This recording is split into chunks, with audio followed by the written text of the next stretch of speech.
Hello Drive Radio fans, Richard Rush here today with Walt McLean behind the camera. Today we're going to take a look at the 2019 Volkswagen Atlas, and this was introduced last year in 2018, so not a whole lot of changes from 2018 to 2019. A few trim levels added, a little bit more features and stuff that are now standard.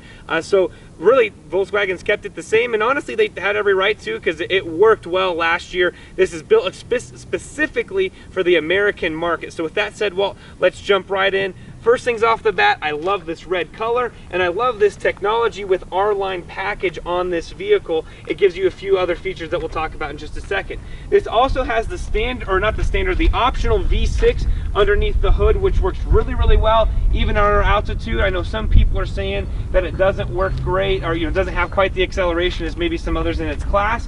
I'll tell you, sorry Volkswagen, I actually chirped the tires a few times on this vehicle from a dead stop, just pulling out into traffic. And partly that's some of the sand and stuff we've got around the roads here in Colorado right now. The other part, zippy acceleration. As you get into the cabin, you're going to notice a lot of similarities from last year.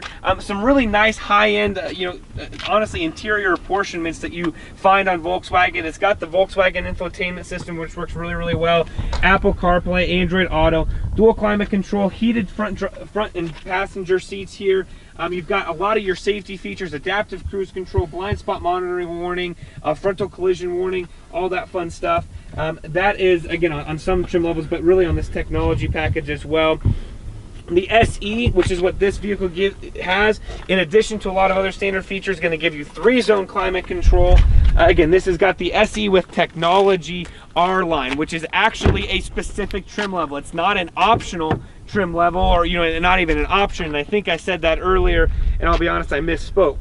You got the SE with technology, the SE with technology R-Line, the SEL, the SEL R-Line, and SEL Premium. Again, this V6 3.6 liter, 276 horsepower, 266 feet-pound of torque.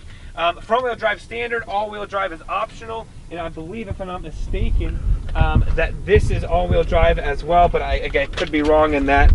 And nope, I am wrong in that. It is a front-wheel drive, sorry. You do have the rear window shades here, which works really, really well, especially if you've got kids here for wherever you're at. You're going to open the trunk, automatic lift gate, which is a really, really nice feature. A good amount of trunk space. This third row's got kind of a 50-50 split, which is really, really nice. We've got one of them up and one of them down, just to show you what that looks like. I will be honest, folks, you are not really fitting anyone of any height or anything like that. I mean, even kids are going to be highly pressed to even get into this third row, and some may disagree with me on that, but that's just my opinion. There's only about 8 inches or so of legroom. Now, how does that compare with other competitors? Very similar. It's not going to be class leading, although the cargo room behind this third row is very, very competitive for this market. So as we kind of come around this back here and kind of finish off the review, I want to get into, again, what's on this vehicle. I mentioned the technology with R-Line. I mentioned the adaptive cruise control, hill start assist, lane keep assist, all that fun stuff. Fuel economy, 17 and 24 for an average of 19, and that's right where we've been. It's got a nice big fuel tank in it. You can go 400 miles plus with this vehicle, and I do know on some competitors that you're going to be lucky to get about 300, 325. So if you want that big old fuel tank, this is the ability to do that. So what do we think of it? I think you can tell. I really love that Volkswagen is giving you this 3 and then this larger row SUV here. You get the Volkswagen capability that comes with it. Again, a lot of those interior apportionments that are really, really nice. It's a comfortable vehicle to drive, easy to get into, hop in right away, and you feel right at home. So with that being said, head to your local Volkswagen dealer, test drive this vehicle, get yourself in it, get your family in it, and when you do that, let them know that John and Richard Rush from Drive Radio sent you.